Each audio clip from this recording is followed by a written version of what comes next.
Assalamualaikum warahmatullahi wabarakatuh.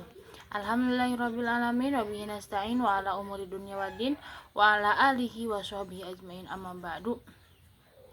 Nama saya Salma Faturaini dari Prodi Komunikasi dan Penyiaran Islam, NIM 01042301.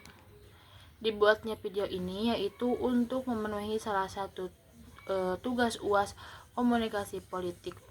Jadi skema hubungan antara ketiga konsep tersebut adalah satu, komunikasi politik ke kampanye politik. Jadi komunikasi politik digunakan sebagai alat untuk menyampaikan pesan dan gagasan politik kepada masyarakat melalui kampanye politik. Dan yang kedua yaitu kampanye politik ke marketing politik. Jadi kampanye politik menggunakan strategi marketing politik untuk mempromosikan diri mereka sendiri, partai, atau program politik mereka kepada masyarakat. Yang terakhir adalah marketing politik kepada komunikasi politik. Jadi marketing politik menggunakan komunikasi politik sebagai alat untuk menyampaikan pesan dan gagasan politik kepada masyarakat. Dengan demikian, ketiga konsep tersebut saling terkait dan memiliki peran penting dalam proses politik. Dan yang kedua yaitu ada beberapa contoh fenomena mitologi politik yang pernah saya lihat dalam proses komunikasi politik.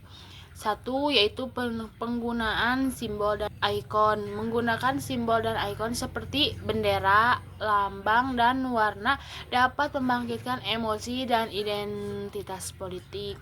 Contohnya adalah menggunakan bendera merah putih oleh partai-partai politik di Indonesia untuk membangkitkan semangat nasionalisme.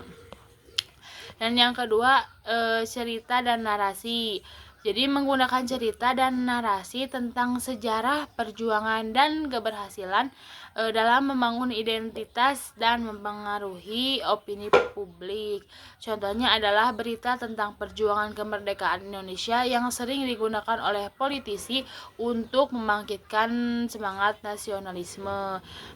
Yang membangun identitas. Penggunaan mitologi politik dapat membangun identitas politik seperti identitas nasional, identitas partai, atau identitas ideologi. Contohnya adalah penggunaan istilah Pancasila oleh partai-partai politik di Indonesia untuk membangun identitas sebagai partai yang berideologi Pancasila. Dan ada juga memengaruhi emosi. Jadi penggunaan mitologi politik dapat memengaruhi emosi masyarakat seperti rasa nasionalisme, patriotisme, atau keadilan. Contohnya yaitu penggunaan lagu-lagu patriotik seperti Indonesia Raya untuk membangkitkan semangat nasionalisme. Yang terakhir yaitu menciptakan kesadaran. Penggunaan mitologi politik dapat menciptakan kesadaran masyarakat tentang isu-isu politik tertentu. Contohnya adalah penggunaan kampanye anti korupsi oleh politik untuk menciptakan kesadaran masyarakat tentang pentingnya mengatasi korupsi. Dan lanjut ke jawaban ketiga, yaitu pengaruh opini publik terhadap keputusan politik. Dapat dilihat dalam beberapa contoh. Satu, dalam media sosial seperti Facebook, Twitter, Instagram, dan TikTok memainkan peran penting dalam membentuk opini publik. Contohnya adalah penggunaan media sosial oleh para kandidat dalam pemilu 2019 di Indonesia untuk menyampaikan visi dan misi mereka serta berinteraksi dengan pemilih. Ada juga media massa seperti televisi, radio, dan surat kabar juga memainkan peran penting dalam membentuk opini publik. Contohnya adalah penggunaan iklan politik di televisi untuk mempromosikan para kandidat dalam mempengaruhi opini publik. Yang ketiga ada influencer dan tokoh publik. Jadi influencer dan tokoh publik juga memainkan peran penting dalam membentuk opini publik melalui media sosial. Contohnya adalah penggunaan media sosial oleh influencer dan tokoh publik untuk mempromosikan para kandidat dan mempengaruhi opini publik. Jadi dalam keseluruhan, opini publik memiliki pengaruh yang signifikan terhadap keputusan politik. Media massa, media sosial, dan influencer serta tokoh publik yang memainkan peran penting dalam membentuk opini publik dan memengaruhi keputusan politik. Yang keempat ada yaitu penjelasan tentang beberapa tipologi memilih yang umum. Digunakan satu, pemilih rasional. Pemilih rasional adalah mereka yang membuat keputusan berdasarkan kalkulasi logis terhadap keuntungan atau kerugian pribadi atau masyarakat dari pilihan politik tertentu. Mereka cenderung mempertimbangkan isu-isu spesifik dan memilih kandidat atau partai yang menurut mereka paling mungkin memberi manfaat praktis atau kebijakan yang diinginkan. Dan ada juga pemilih reaktif. Jadi pemilih reaktif adalah mereka yang membuat keputusan berdasarkan reaksi emosional terhadap isu-isu politik tertentu. Jadi mereka cenderung dipengaruhi oleh opini publik dan media serta membuat keputusan berdasarkan perasaan daripada analisis logis. Yang ketiga yaitu pemilih responsif.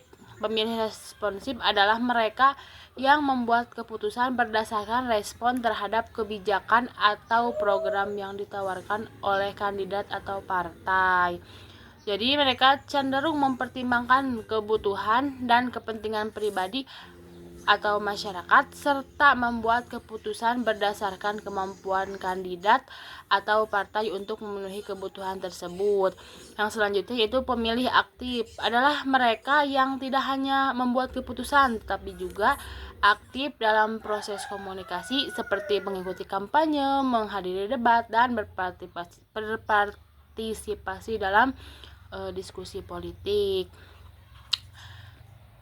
Contoh konkret dari ketiga istilah tersebut adalah dari pemilih rasional. Jadi seorang pemilih yang memilih kandidat berdasarkan janji kampanye untuk meningkatkan kualitas pendidikan dan kesalahan. Dan pemilih reaktif. Jadi seorang pemilih yang memilih kandidat berdasarkan reaksi emosional terhadap isu-isu politik tersebut seperti keamanan atau korupsi. Dan yang selanjutnya itu pemilih responsif. Jadi seorang yang memilih kandidat berdasarkan respon terhadap kebijakan atau program yang ditawarkan seperti program bantuan sosial atau instruktur. Yang terakhir yaitu pemilih aktif. Jadi seorang pemilih yang tidak hanya memilih tetapi juga aktif dalam proses komunikasi seperti mengikuti kampanye, menghadiri debat, dan berpartisipasi dalam diskusi politik. Nah, yang kelima ada perilaku komunikasi politik. Para politisi yang berkonsentrasi pada pemilu Pilpres atau Pilkada tahun 2024 menunjukkan beberapa karakteristik. Jadi mereka menggunakan berbagai strategi untuk mempengaruhi opini publik dan memenangkan pemilihan. 1. Memenangkan media sosial. Jadi media sosial menjadi salah satu saluran komunikasi yang efektif bagi para politisi yang menyampaikan visi, misi, dan program kerja mereka. Jadi mereka menggunakan platform seperti TikTok, Instagram, dan Facebook untuk berinteraksi dengan pemilih dan membangun citra positif. Yang kedua, menggunakan bahasa yang emosional. Jadi para politisi yang sering menggunakan bahasa yang emosional untuk memengaruhi opini publik. Jadi mereka menggunakan kata-kata yang kuat dan emotif untuk membangkitkan semangat dan dukungan dari pemilih. Nah, yang selanjutnya itu memanfaatkan influencer dan tokoh publik. Jadi para politisi juga memanfaatkan influencer dan tokoh publik untuk mempromosikan program kerja mereka. Jadi mereka bekerja sama dengan influencer dan tokoh publik untuk meningkatkan visibilitas dan kredibilitas mereka. Jadi saya mengambil contoh dari politisi yaitu Pak Deddy Mulyadi dalam menggunakan media sosial untuk mempromosikan program kerjanya adalah dengan membagikan video atau foto yang menunjukkan kegiatan mereka dalam membantu masyarakat. Jadi beliau juga menggunakan media sosial untuk berinteraksi dengan pemilih dan membangun citra positif. Namun perlu diingat bahwa perilaku komunikasi politik para politisi harus selalu mematuhi etika dan norma yang berlaku. Jadi mereka harus menjaga kejujuran dan transparansi dalam menyampaikan informasi dan program kerja. Mungkin dicukupkan sekian jawaban soal UAS dari saya. Mohon maaf bila terdapat banyak kesalahan. Wallahul muwaffiq ila aqwamit thoriq. Assalamualaikum warahmatullahi wabarakatuh.